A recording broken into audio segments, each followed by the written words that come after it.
Will President Putin have to make compromises? Mr. President, I've got two questions for you. You think ultimately your legacy will be the peacemaker and not the president that led? This is Marjorie Taylor Greene's boyfriend from literally OAN or Newsmax or one of those outlets, by the way. Those are the journalists who are asking these questions. This country into another war and ended foreign wars. And I've got a question. I hope it will. I mean, I hope I'm going to be remembered as a peacemaker. This would be a great thing if we could do this. I'm doing this to save lives more than anything else. Second is to save a lot of money, but I consider that to be far less important. If we didn't win, I think this could have very well ended up in a third world war, and that would not have been a good situation. What was your second question? And my second question for President Zelensky. Why don't you wear a suit? Why don't you wear a suit? You're the high. That's crazy. Like, Marjorie Taylor Greene's boyfriend is shitting on Zelensky in the Oval Office in front of the entire press pool, and JD Vance is laughing. The American vice president is laughing about it. Dude, that's so crazy. What do you mean? Like, that's a question that like I get why it's funny to many people, but this is not the place for this, and they shouldn't be laughing. What the next level in this country's office, and you refuse to wear a suit? Just want to see if you do. Like, getting humiliated like this, like being an American proxy aside, you are no longer just getting humiliated by the president. You're getting humiliated by a presidential dick rider who is like a drunk baboon. I'm sorry. That is insane. Like, this is there is nothing lower than this. Okay. You're getting shitted on by the court jester. Like, yeah. And you can tell it's definitely inappropriate because look at Marco Rubio. Okay. Look at Marco Rubio versus this clown ass. Marco Rubio is like, finally, I have secured the reins of the American State Department, and it's under this administration. You know what I mean? I worked my entire life, worked my way up, okay? And here we are. Now I'm in an incredible position of power, and this is the administration that I'm a part of. You have problems. A lot of Americans have problems with you not respecting. I don't have such. I will wear a costume after this war will finish. Okay. Yes, maybe something like yours. Yes, maybe something better. I don't know. We will see. Maybe something cheaper than, yeah. Thank you. President Trump, you said yesterday, thank you, President Trump. You said yesterday that you have... Mr. President, thank you.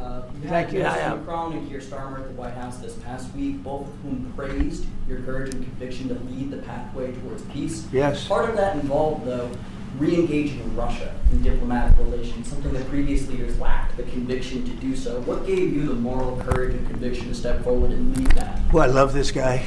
Who are you with? One American News, sir. Well, oh my God! Well, I like him. He One skipped American over News. CNN's Caitlin Collins to respond to One American News glaze suckfest. Oh my God. Dude, this is a mockery, okay? Yes, access journalism has been the meta for mainstream press for the past multiple decades at this point. There is no more adversarial journalism, but this is, once again, a new level. This is Modi shit, dude. Dude, they're gonna have the Nelk Boys in there. I'm telling you, Nelk Boys are gonna be in the building. It does a great job. I like the question. I think it's a very good question.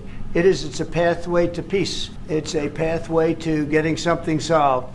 And I feel that as the head of this country, I have an obligation to do that.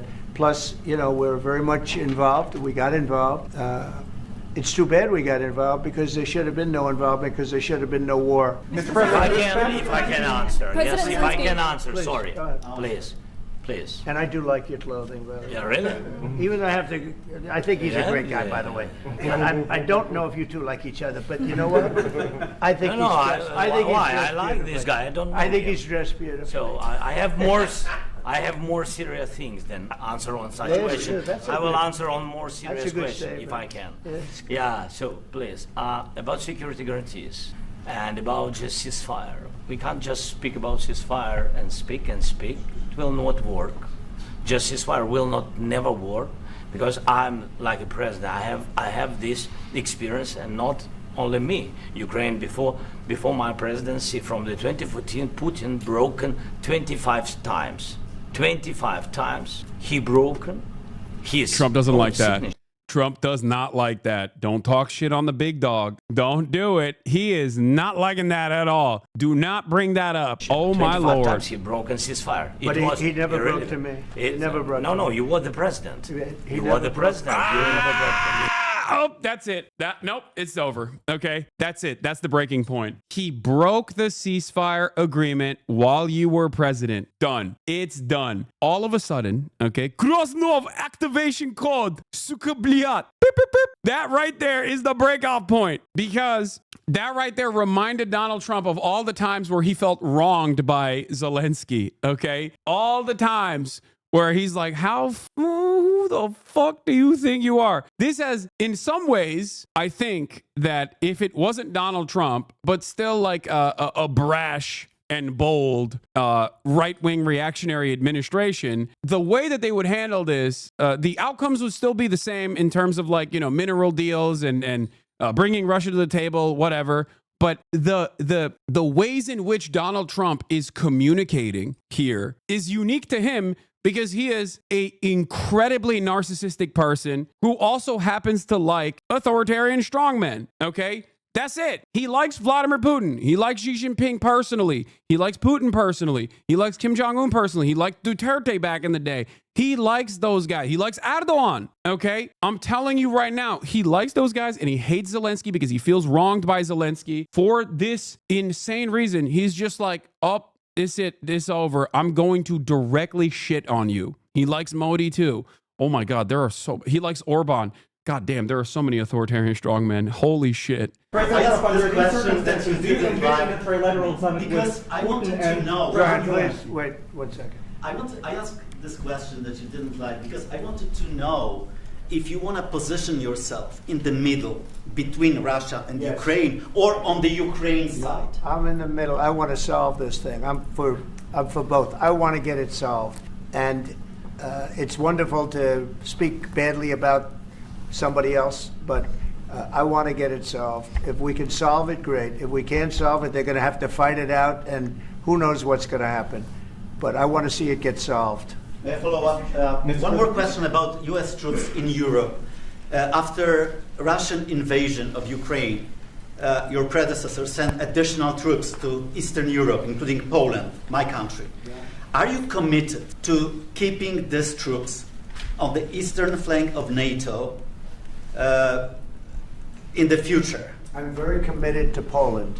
I think Poland has really stepped up and done a great job for NATO. As you know, they paid more than they had to. They are one of the finest groups of people I've ever known.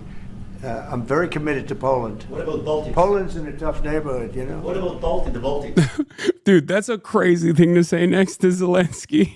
Yeah, Poland is in a very tough neighborhood. I'm sorry, dude, but that's the only thing stopping any kind of empire action coming from Russia at this stage is just straightforward their inability to do so. Okay, that's it. They just can't do it militarily. I mean, look, with enough American weapons and American training and Western weapons and Western training, they did successfully stop the further incursion of Russia. Every step of the way, there should have been a ceasefire and a security assurances, a ceasefire and normalization of relations, all this stuff. But goddamn, dude, it is.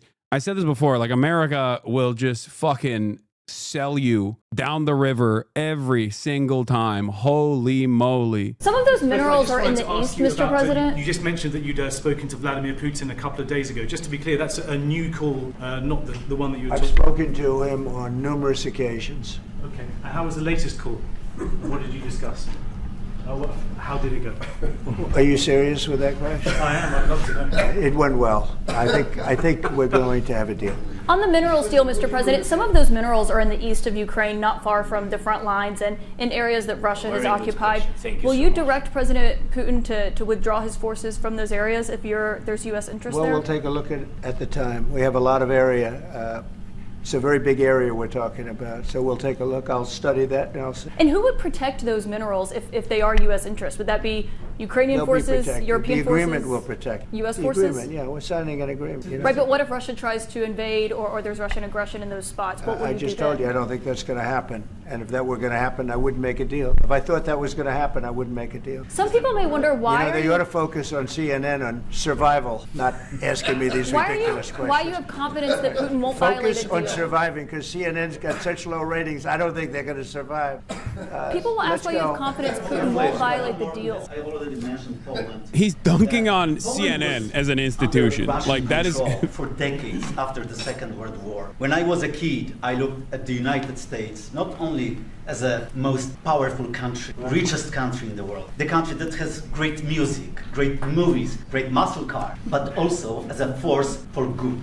And now I'm talking with my friends in Poland, and they are worried that you align yourself too much with. What's your message for them?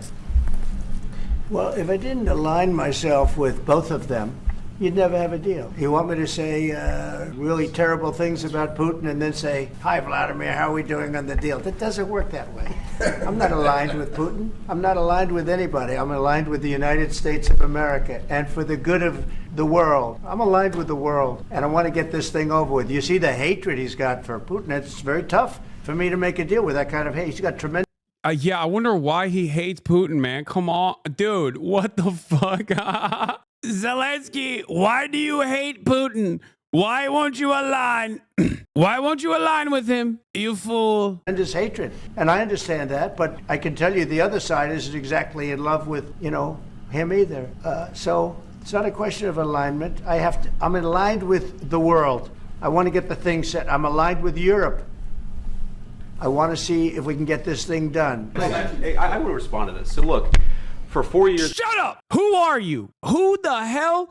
Who brought this man here? I don't know who this guy is. Do you guys know who this guy is? I have no idea. Who is this man? Whose man's is this? The United States of America, we had a president who stood up at press conferences and talked tough about Vladimir Putin, and then Putin invaded Ukraine and destroyed a significant chunk of the country.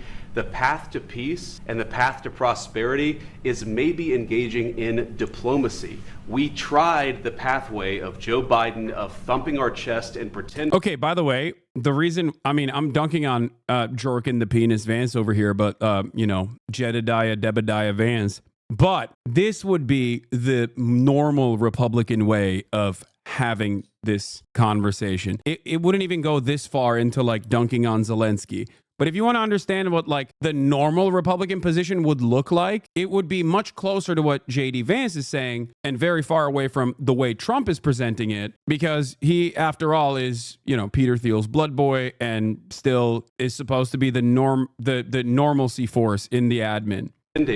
That the President of the United States' words mattered more than the President of the United States' act. What makes America a good country is America engaging in diplomacy. But because he's still glazing Trump, he's going to still, obviously say some unhinged shit in a second. What President Trump is doing. Can I ask you? Sure. Yeah? Yeah. Okay. So he occupied our parts, big parts of Ukraine, part of East and Crimea. So he occupied it on 2014. So during a lot of years, so I'm not speaking about just Biden, but those time was Obama, then President Obama, then President Trump, then President Biden, now the President Trump, and God bless, now President Trump will stop him. But during 2014, nobody stopped him. He just occupied and took. He killed people. You know what the contact 2015. 2014. 2014 and 2014. Yeah. So I was not here. Yeah, but That's exactly right. Dude, it also is kind of shocking. I do still sometimes get surprised by how little Trump knows. And one of the funniest parts of this was when he literally said, like, what is AUKUS? Like the other day. Bro, you were the president for 4 years. You're the president again. Yesterday, a journalist asked what's the latest on AUKUS, and he didn't know what it was. And this is yet another moment where he's like 2014, 2015. Well, I wasn't president. Like that is truly incredible. Yes, but during 2014 till 2022, the situation the same. The people have been dying on the contact line. Nobody stopped him. You know that we had conversations with him. a lot of conversation, my bilateral conversation, and we signed with him, me, like a new president. In 2019, I signed with him the deal. I signed with him, Macron and Merkel, we signed ceasefire. Ceasefire, all of them told me that he will never go. We signed him with gas contract, yes, but after that, he broken this ceasefire. He killed our people and he didn't exchange prisoners. We signed the exchange of prisoners, but he didn't do it. What kind of diplomacy, JD, you are speaking about? What do you mean? I'm talking about the kind of diplomacy that's going to end the destruction of your country. Yes, but if you are not strong... Mr. President, with respect, I think it's disrespectful for you to come into the Oval Office and try to litigate this in front of the American media. Right now, you guys are going around and forcing conscripts to the front lines because you have manpower problems. You should be thanking the President for trying to bring an end to this. You should be thanking the President. God damn, dude. God damn. Have you ever been to Ukraine that you say what problems we have? I have been to. Come once. I've actually watched and seen the stories, and I know what happens is. He's like, I'm on Reddit. He's like, excuse me, I've watched it. I've watched and seen the stories. By the way, this is where Republicans are OP. Okay, can you imagine Kamala Harris saying some shit like this? Not about Zelensky, but like about when a reporter says like, why haven't you been to the border? And she turns around and goes like, I have watched and seen stories on Instagram. Like, they would literally make shish kebab out of her. Republicans would just destroy her. But when Republicans say it, it's like, when Republicans say it, everyone's like, hell yeah, that's pure projection of strength, sir. That's right. Bring people, you bring them on a propaganda tour, Mr. President.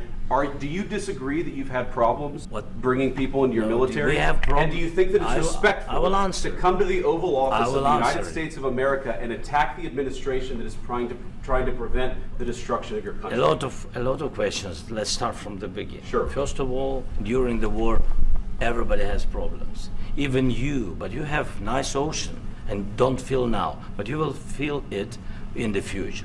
God bless. You don't know that. God bless. God bless. You don't know that. You don't know that. Oh man, it's getting contentious. You will not have a war. Don't tell us what we're going to feel.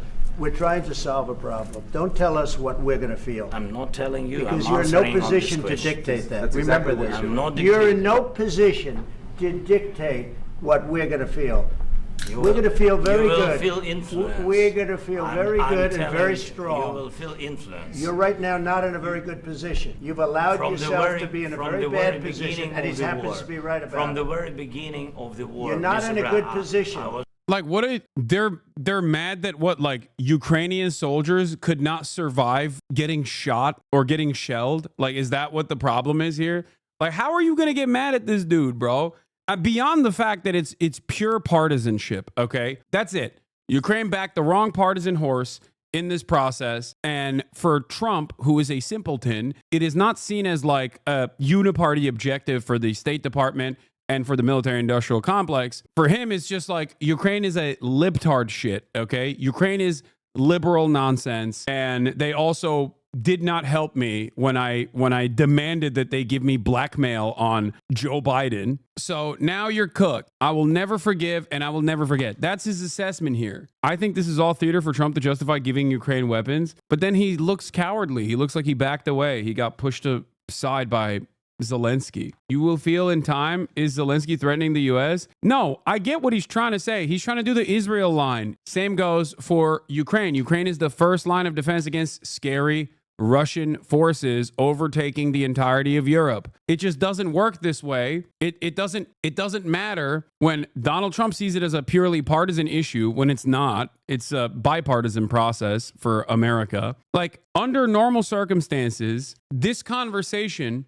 would not be as contentious because the contentious moments would be behind closed doors. It would not be in front of a press pool. But this difference in attitude, this openness about American ruthlessness, this openness for American brutality is a change of pace, and it's not simply left alone on the optics front. This actually means that America is just no longer trying to even do soft power under the Trump administration. You don't have the cards right now. With us, you start having not cards. playing cards. But right now, you don't. I'm very You're playing serious, cards. Mr. President. You're I'm playing very cards. serious. You're gambling I'm with the the president lives in of war. millions of people. You think- You're gambling with World War What do you- III. what do you You're speak about? gambling with What do you World speak War about? III. And You- what you're doing is very disrespectful to the country, this country. I'm That's with back all to respect to you. your Far country. more than a lot of people said very they respect. should have. Have you said thank you Oh, once? This A lot entire of meeting? times. No, in this Even entire meeting, today. have you said thank Even you? today. You went to Pennsylvania and campaigned for the opposition in October.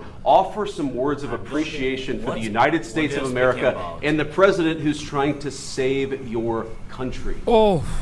Please, you think that if you will This is insane, dude. This is actually insane. Like all you're doing in this circumstance by undermining Zelensky this way is making him lose his position of prominence on the Ukrainian side of politics. It's ridiculous. Oh, literally everyone is uniting because of this. speak very loudly about the war, you He's can not speaking loudly. He's not Yeah. speaking loudly. Your country is Can I- in big can- trouble. can I Wait a answer? minute. No, Can you've I done a lot answer? of talking. Your country is in big trouble. I know. You're not I winning. know. You're not winning this. I You have a damn good chance of we are coming out staying, okay because of Mr. us. President, we are staying in our country, staying strong from the very beginning of the war. We've been alone, and we are thankful. I said thanks You haven't in been this alone. cabinet, You and haven't not been only alone. in this cabinet. We gave you, through I this said thank stupid you. president, $350 billion. You voted we gave for you your military president. equipment. You and you voted men for are your brave, president. but they had to use our military. What about if, West if you didn't You have our invited military me- equipment, you invited if me you to didn't speak. have our military equipment, this war would have been over in 2 weeks. In 3 okay? days, I heard it from Putin. In 3 days, this is something Maybe new. less. In 2 weeks, of course, yes. It's going to be a very hard thing to do business like. God damn. This is crazy. This is the craziest shit. I think this might be the craziest moment of the Trump administration so far, and it will most likely be topped tomorrow or the day after. We're a month and 8 days in. We are 1 month and 8 days in to the motherfucking Trump admin, dude. This is insane. We're not even 2 months in. This is 1 month in, dude. This is a shockingly bad display. A shockingly bad display. It is an active cuckening happening in real time. Like this, I tell you. Just say thank you. I said a lot of times thank you to American people. Accept that there are disagreements, and let's go litigate those disagreements rather than trying to fight it out in the American media when you're wrong. We know that you're wrong. But you see, I think it's good for the American people to see what's going on I over understand, there. sir. I think it's I very understand. important. That's why I kept this going so long. You have to be thankful. You don't have the I'm cards. thankful. You're buried there. Your people are dying. tell you You're again, running I low know. on soldiers. Don't- Listen, don't, please, you're running Mr. low President. on soldiers. It would be a damn good thing. Mr. And President. then you tell us, I don't want a ceasefire. I don't want a ceasefire. I want to go and I wanted this. Look, if you could get a ceasefire right now, I tell you, you take. Like, even if this conversation was taking place behind closed doors, where Ukraine basically got geared up with all of the European support that it got into thinking that there is like still a process where they can continue defending the existing Ukrainian territory and maybe even cut side deals with European allies to forcibly send back the Ukrainian men, like the refugees that live in Europe, in an effort to, basically bring up their ranks so that they can utilize the existing weapons that are being shipped in from the pre-existing security cooperations, pre-existing weapons deals, okay? Even if that was the case, even if there was a back and forth for that reason, behind closed doors, the fact that this is happening in broad daylight in front of a fucking press pool, live streamed to the entire world, is legitimately shocking. There is literally nothing Zelensky can do. Nothing in this equation that will stop Trump and his admin from humiliating him. Obviously, our proxies are always powerless in these circumstances, but the decorum is totally broken. No care for diplomacy. The end of American soft power. At 11:30, 30 minutes ago, Zelensky still posted a tweet being like, "Thank you so much, Mr. America. Thank you so much, at POTUS, for kicking me out. It is okay. We love America. Like, it does not matter. He was glazing him. He was glazing him the whole time. He was. What do you want him to do? What more can he do? He said, thank you, America. Thank you for your support. Thank you for this visit. Thank you, POTUS, Congress, and the American people. Ukraine needs just and lasting peace, and we are working exactly for that. What do you think this is? This is after he got kicked out, bro. This is after he got kicked out. This is literally a man who is on his hands and knees. The reality of the matter is the power dynamic has always been this way. The difference here is Donald Trump is not even trying to maintain any sort of optical illusion that we are here, we're in it for defending Ukraine. We're in it for helping Ukraine. He's just actively saying, nope, not even a little bit. No more carrots, only sticks, okay? The Ukrainian people are the ones who are getting f***ed over no matter which way this goes. They're either going to get f***ed over by Russia or they're going to get f***ed over by America. Right now, they're getting fucked over by both at the same time. And in ways that even I did not foresee. Like, this is beyond what I foresaw happening. Like, it's unbelievable. It is new levels of depravity. Unbelievable shit. He is actively telling our European allies, especially, he's actively telling our European allies, like, you're next. I don't give a shit. I'm not going to help you. You better nut up.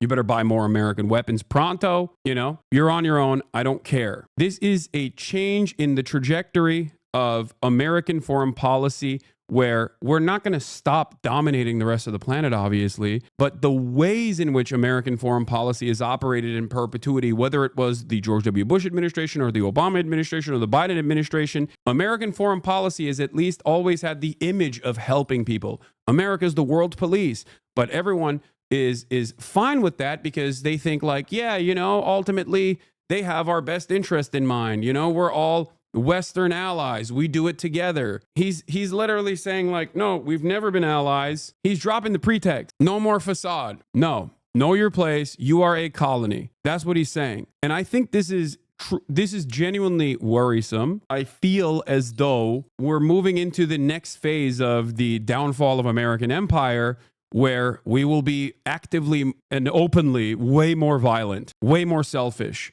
way more ruthless. And there won't be any massaging of the truth. There won't be any optics for this. There won't be any like, this is the morally righteous position. Here is why. And do all of this like manufactured consent stuff. None of that. Just saying it's a protection racket and I want you to pay up right now. I don't care. This is totally insane. Take it so the bullets stop flying and your men stop getting killed. Of course we want to stop the war. But you're saying you don't want a ceasefire. But I said to you, I want a ceasefire. With guarantees. Because you'll get a ceasefire faster than an agreement. Ask our people about ceasefire, what they think. That wasn't with me. For you what, that what wasn't with me. That was with a guy named Biden who was not a smart person. That was with Bro, I'm serious. I'm serious right now, straight up. If I'm a European leader, I'm learning Mandarin, okay? Straight up, as quickly as possible, okay? Ursula von der Leyen, time to learn Chinese, buddy, okay?